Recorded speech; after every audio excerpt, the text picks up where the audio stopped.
Hello everyone, welcome to Wizard Educational Institute. সদায়ৰ দৰে আজিও আমি কিছুমান ইম্পৰ্টেণ্ট কাৰেণ্ট এফেয়াৰ্ছ টপিক্স বিতংভাৱে আলোচনা কৰিম। আজিৰ প্ৰথম টপিকটো আছে right to education and minority schools. এই টপিকটো জিএছ পেপাৰটো পলিটিৰ ফালৰ পৰা ভেৰি ইম্পৰ্টেণ্ট হৈ যায়। তো আমি আহকচোন চাওঁ কি আছে আজি আৰ্টিকেলটোত। A two-judge bench of the Supreme Court has questioned the blanket exemption granted to minority institutions from the Right to Education Act by the 2014 Promoting Educational and Cultural Trust judgment and referred the matter to a larger bench for reconsideration. বৰ্তমান supreme কোৰ্টৰ দুটা জাজৰ bench এটাই প্ৰশ্ন সুধিছে যে 2014 চনত Pramati educational and cultural trust জাজমেণ্টত যিটো ব্লেংকেট এক্সেম্পশ্যন প্ৰভাইড কৰা হৈছিলে মাইনৰিটি ইনষ্টিটিউশ্যনসমূহক ফ্ৰম দি RTE Act এইটো লাৰ্জাৰ বেঞ্চ এটালৈ পঠিয়াইছে ৰিকনচিডাৰেশ্যন কৰিবৰ কাৰণে। অলৰাইট, আমি বেকগ্ৰাউণ্ডটো জানিব যত্ন কৰিম যে এই প্ৰমোটি কেছটোত কি জাজমেণ্ট অনাৰেবল সুপ্ৰিম কোৰ্টে দিছিলে। এইটো এটা 5জনীয়া জাজ বেঞ্চ আছিলে। Okay, held that applying RTE provisions to minority institutions were unconstitutional, অৰ্থাৎ ৰাইট টু এডুকেশ্যনটো মাইনৰিটি ইনষ্টিটিউশ্যন কাৰণে এপ্লিকেবল নহয়, as it infringed upon their autonomy under Article 31. আমি জানো যে এডুকেশ্যনেল ৰাইটছ কিছুমান প্ৰভাইড কৰা হয় মাইনৰিটি ইনষ্টিটিউশ্যনসকলৰ কাৰণে আৰ্টিকল 30 আণ্ডাৰত। এইটো এটা ফাণ্ডামেণ্টেল ৰাইট হয়। ৰেচনেল কি আছিলে? The court feared compulsory compliance including the 25% reservation under section 12(1)(c) would dilute their minority character. So কোৰ্টে সেই সময়ত ভাবিছিলে যে ইট ফিয়াৰ্ড কম্পালচৰি কমপ্লায়েন্স, যে মাইনৰিটি ইনষ্টিটিউশ্যনসমূহে এইখিনি মানি চলিবই লাগিব।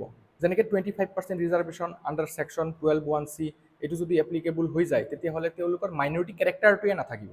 চ' সেই দৃষ্টিকোণৰ পৰা সুপ্ৰিম কোৰ্টে জাজমেণ্টত কৈছিলে যে RTE এক্টৰ পৰা মাইনৰিটি ইনষ্টিটিউটবিলাকক এক্সেম্প্ট কৰা হ'ব।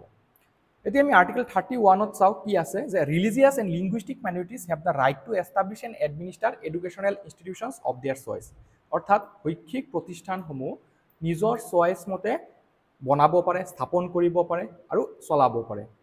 Religious and linguistic both. Objective হয় to protect identity, culture and autonomy from majoritarian interference. So' এইটো আমাৰ সংবিধানে মৌলিক অধিকাৰ হিচাপে ৰিলিজিয়াছ আৰু লিংগুইষ্টিক মাইনৰিটিসকলক দিছে। ভাৰত চৰকাৰে ৰাইট টু এডুকেশ্যন এক্ট 2009ত পাছ কৰিছিলে। It is implemented through article 21A। চ' এই যিটো আৰ্টিকল 21A, ইয়াৰ দ্বাৰা শিক্ষাৰ যিটো অধিকাৰ এইটো মৌলিক অধিকাৰ বনাই দিয়া হৈছিলে। Only elementary education, okay, free and compulsory education for children aged 6 to 14 years। আৰু কোনটো এমেণ্ডমেণ্টৰ দ্বাৰা এই আৰ্টিকল 21A ইনচাৰ্ট কৰা হৈছিলে? 86th কনষ্টিটিউশ্যনেল এমেণ্ডমেণ্ট এক্ট 2002ৰ দ্বাৰা। এই 86ৰ দ্বাৰা আৰু এটা প্ৰভিজন এড কৰা হৈছিলে আৰ্টিকল 51A(I), যিটো আমাৰ টোটেল 11টা আছে আমাৰ। চ' তাত একচুৱেলি কে যিটো আছিলে 51AK, ৰাইট, তাত 6 পৰা 14 বছৰ বয়সৰ শিশুসকলক গাৰ্জেনে বিদ্যালয়লৈ পঠিওৱাটো এটা ফাণ্ডামেণ্টেল ডিউটিও কৰা হৈছিলে। আচ্ছা, এই যিটো RTE এক্ট আছিলে ইয়াৰ কি ফিচাৰবোৰ কি আছিলে? যে free and compulsory education for children aged 6 to 14 years। Section 12(1)(c) আণ্ডাৰত it mandates 25% reservation for disadvantage children in private schools. যে ডিছএডভান্টেজড যিবিলাক গ্ৰুপ আছে, মাৰ্জিনেলাইজ বা ভালনেৰেবল ছেকশ্যনছ আছে, সেইবিলাকৰ কাৰণে 25% ৰিজাৰ্ভেশ্যন দিব লাগে। Section 23 prescribes minimum teacher qualifications including TET. So' minority ইনষ্টিটিউশ্যনবিলাকক যদি এইটো এপ্লিকেবল হয় ছেকশ্যন 23, তেতিয়াহ'লে টেট উত্তীৰ্ণ শিক্ষকসকলেহে শিক্ষকতা কৰিব পাৰিব। Impact over 36 lakh children enrol under section 12(1)(c) signs implementation. আৰু এইটো ইমপ্লিমেণ্ট হোৱাৰ পিছত অলমষ্ট 36 লাখ তেনেকুৱা ডিছএডভান্টেজড শিশুৱে এডমিশ্যন লৈছে। The 86th Amendment Act of 2002, this made elementary education a fundamental right for children between 6 and 14 years old, adding Article 21A to the Indian Constitution. Also, it added new fundamental duty, Article 51AK. Total আমাৰ 11টা fundamental duty আছে। Originally 10টা add কৰা হৈছিলে শৰণ সিং কমিটিৰ ৰেকমেণ্ডেশ্যনত 42nd Amendment Actৰ দ্বাৰা, আৰু তাৰপিছত এই শিক্ষাৰ যিটো অধিকাৰ দিয়া হৈছিলে 21A আণ্ডাৰত, লগতে গাৰ্জিয়ানসকলৰ ওপৰতো এটা দায়িত্ব দিয়া হৈছিলে। এই দায়িত্বটো মিলাই পেলাই বৰ্তমান 11টা আছে। And amended another fundamental duty to include providing educational opportunities for children aged 6 to 14, raising the total number of fundamental duties to 11. কি অবজেক্টিভছ অফ দ্য বেঞ্চ? এইবাৰ যিটো লাৰ্জাৰ বেঞ্চলৈ এইটো ৰিকনচিডাৰেশ্যনৰ কাৰণে পঠিয়াইছে। চ' ইয়াৰ অবজাৰভেশনসবোৰ কি হ'ব যে fragmentation of schooling blanket exemption undermines the goal of inclusivity under article 21A so' article 21 আণ্ডাৰত যিটো ইনক্লুচিভিটি আনিব যত্ন কৰিছে চৰকাৰে চ' সেইটো এগেইনষ্টত যায় বুলি এই বেঞ্চটো এটা অবজাৰ্ভ কৰিব harmonious reading article 21A and 31 can coexist without conflict অৰ্থাৎ 21A আৰ্টিকল আৰু 30 ক্লজ 1 এই যিটো আৰ্টিকল দুটা আছে এই দুটা একেলগে থাকিব পাৰে without conflict social inclusion the 25% quota promotes equity without eroding minority identity আৰু এই যিটো 25% কোটা আছে 1/4 এইটোৱে মাইনৰিটি আইডেণ্টিটিৰ আঘাত নকৰে teacher quality TET compliance is essential for accountability also misuse concern many institutions seek minority status only to bypass RTE obligations matter refer to CGI 4 key constitutional questions revisiting the Promoti ruling 2014 section 12(1)(c) versus article 31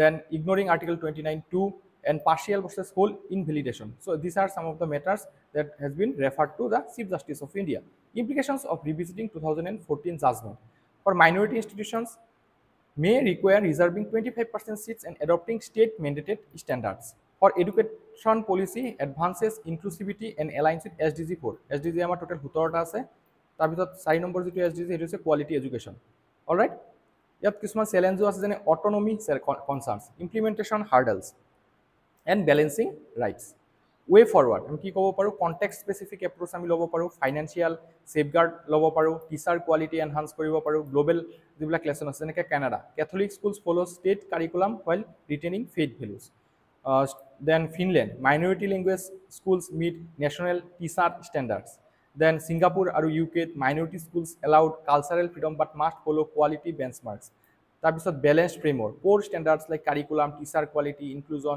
plus cultural freedom that is language and ethos so এই টপিকটোৰ পৰা দুটা question দিয়া হৈছে আপোনালোকে দুইটা question practice কৰিব আৰু শুদ্ধ উত্তৰটো কমেন্ট সেকশনত জনাব নেক্সট টপিকটো India's first Bhalsar conservation portal launched in Assam very important আমাৰ GS paper 5 GS paper 3 দুইটাৰ পৰা এটো ইম্পৰ্টেন্ট হৈ যায় We Foundation India in collaboration with Guwahati University's Zoology Department launched India's first Bhalsar conservation portal in Assam the initiative brings together conservationists researchers and academicians to address Bhalsar survival portal aims to share information in local language starting with Assamese to connect grassroots communities event held ahead of International Bhalsar Awareness Day which is celebrated on first Saturday of September so International Bhalsar Awareness Day ketia উদযাপন কৰা হয় very important এটো first Saturday of September no particular date যিদিনাই পৰে এই দিনটো next about Bhalsars belong to 12 species of large scavenger birds mainly in tropics and subtropical tropical আৰু subtropical regionত এই Bhalsars বিলাকক দেখা পোৱা যায় known as nature's garbage collector prevent spread of diseases by consuming carcasses unique adaptations ability আছে ইহতৰ stomach and kills dangerous pathogens anthrax rabies botulism strong hemoglobin and heart structure allow survival in extreme conditions আমাৰ ভাৰতত এই 22টা প্ৰজাতিৰ ভিতৰত 9টাহে পোৱা যায় এটা হৈছে ওৰিয়েন্টাল হোৱাইট বেক এটা হৈছে লং বাইল এটা হৈছে স্লেন্ডাৰ বাইল আৰু এটা হৈছে Himalayan red headed Egyptian bearded Cinereus and Eurasian griffon. Conservation status according to Wildlife Protection Act 1972 at Schedule 1 ত ৰখা হৈছে Schedule 1 ত আছে এটো bearded long-billed oriental white-beaked Schedule 4 ত আছে Cinereus, Eurasian griffon, Himalayan, red-headed, Egyptian and slender-billed. All right. আমি যদি ইয়াত এটা data চাও যে 53% drop in India's Bhalsar population since 2003 this is a concerning data right Why Bhalsars matter? Number 1, decomposition and nutrient cycling. Remove carcasses, recycle nutrients, disease prevention, then indicators species হিসাবে কাম করে. It reflects ecosystem health and pollution levels. Then cultural and economically, carcass disposal linked to local communities. Bhalsar crisis in India. Populations declined by over 97% in India, Nepal, Pakistan during 1990s to 2000s.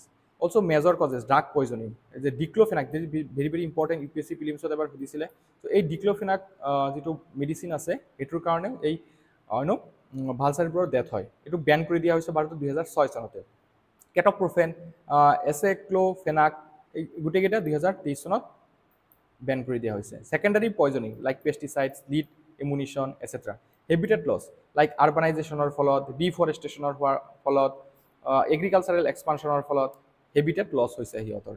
কলিজনছ, power lines and wind টাৰ্বাইনছৰ collide হৈ থাকে। Then poaching and diseases, avian flu, avian pox, so' এইবিলাকৰ দ্বাৰাও এই প্ৰজাতিটোৰ বিলুপ্তি হৈ গৈ আছে লাহে লাহে। Diclofenac and its impact on vultures. Diclofenac কি হয়? It's a non steroidal anti inflammatory drug, NSAID বুলি কোৱা হয়। Used in veterinary medicine to treat pain and inflammation in cattle. আৰু এই মেডিচিনটো গৰু বা তেনেকুৱা গাহৰি ইত্যাদি ধৰণৰ এনিমেলছত পেইন আৰু ইনফ্লেমেশ্যন দূৰ কৰাৰ কাৰণে ব্যৱহাৰ কৰা হয়। How it affects vultures? When livestock treated with diclofenac die, their carcasses still contain the drug. যেতিয়া এই এনিমেলছবোৰ মৰি যায়, যদি সেই এনিমেলছটোৱে এই ড্ৰাগটো কনজিউম কৰিছে, এই ড্ৰাগটোৰ কিন্তু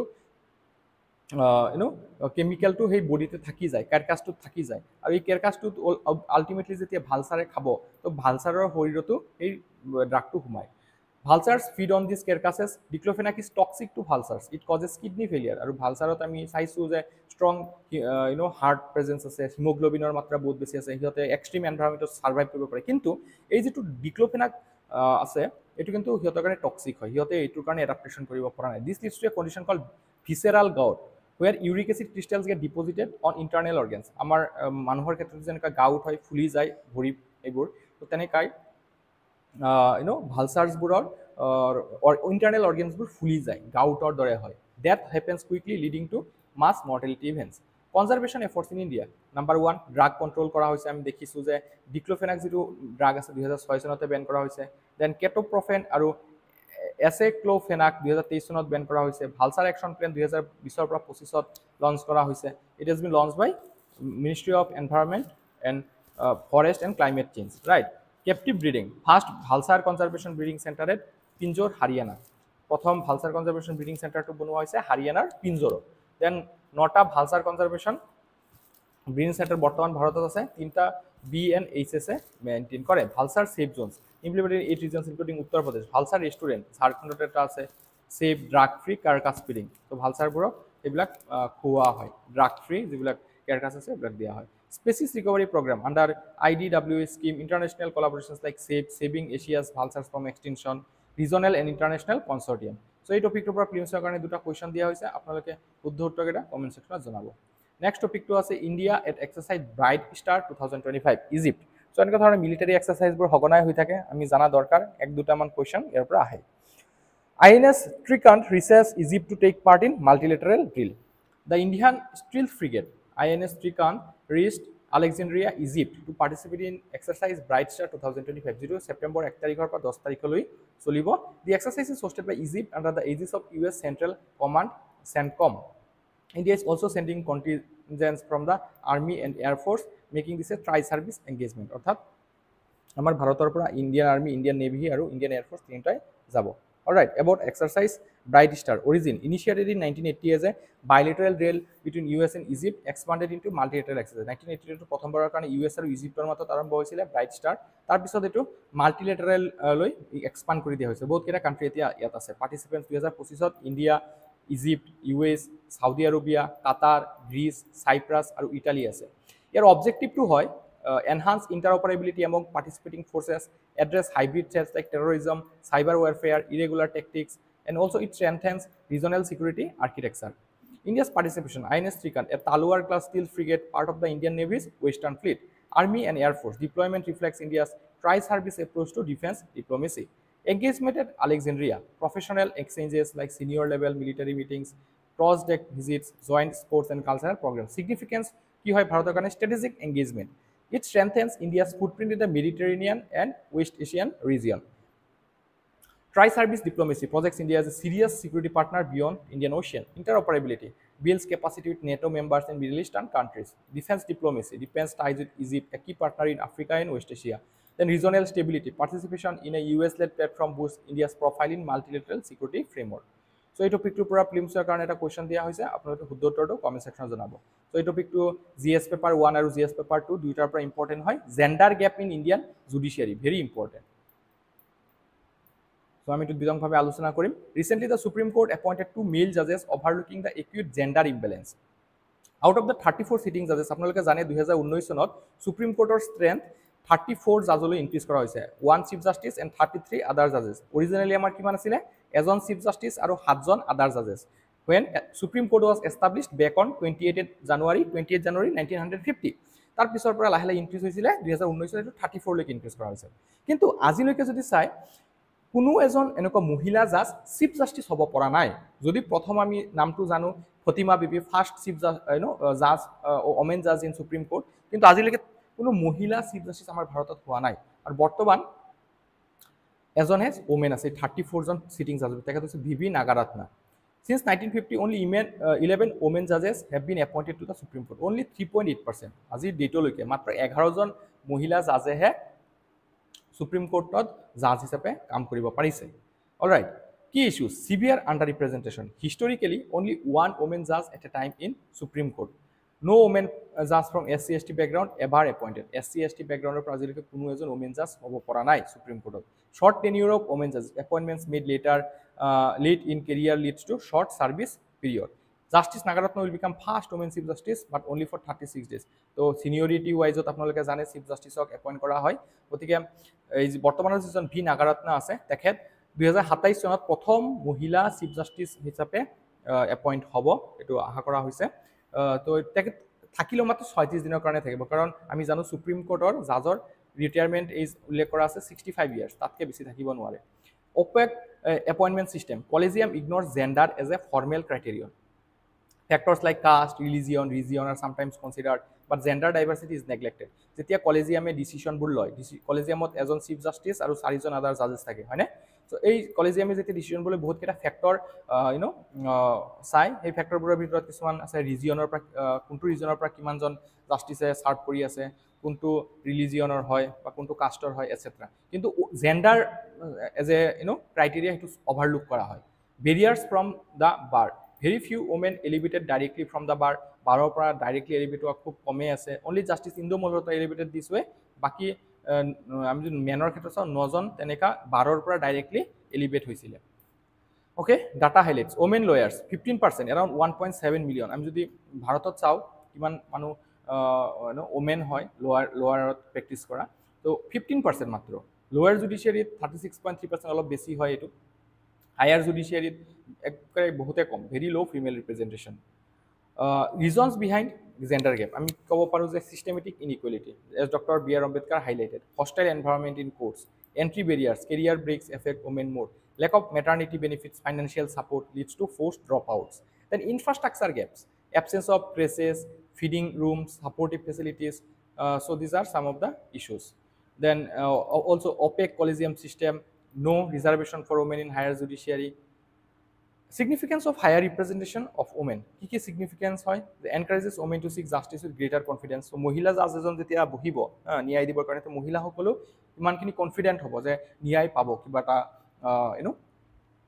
কেছত so বস্তুবিলাক তেনেকা যে brings inclusive perspectives in judgments strengthens public trust in judiciary enriches jurisprudence and democratic legitimacy way forward institutional social and behavioral reforms to ensure inclusivity then gender diversity should be a formal criterion in collegium so eto eta formal criterion banai dibo lage eto ami kobo paru debate on reservation for women in judiciary jeneke ami parliament dekha palu 106th amendment act or dara 33% reservation dia hoise women mp aru women ml er karone right improve supportive infrastructure like maternity leave flexible policies then promote women lawyers at the bar through mentorship equal opportunities and ensure transparent and merit based selection with gender balance so ei topic tur pora প্ৰিলিমছৰ কাৰণে question দিয়া হৈছে আৰু মেইনছৰ কাৰণে previous ইয়াৰত এটা question আহিছিলে discuss the desirability of greater representation to women in higher judiciary to ensure diversity equity and inclusiveness so এই question UPSC আহিছিলে so আপোনালোকে শুদ্ধ উত্তৰটো কমেন্ট সেকশনত জনাব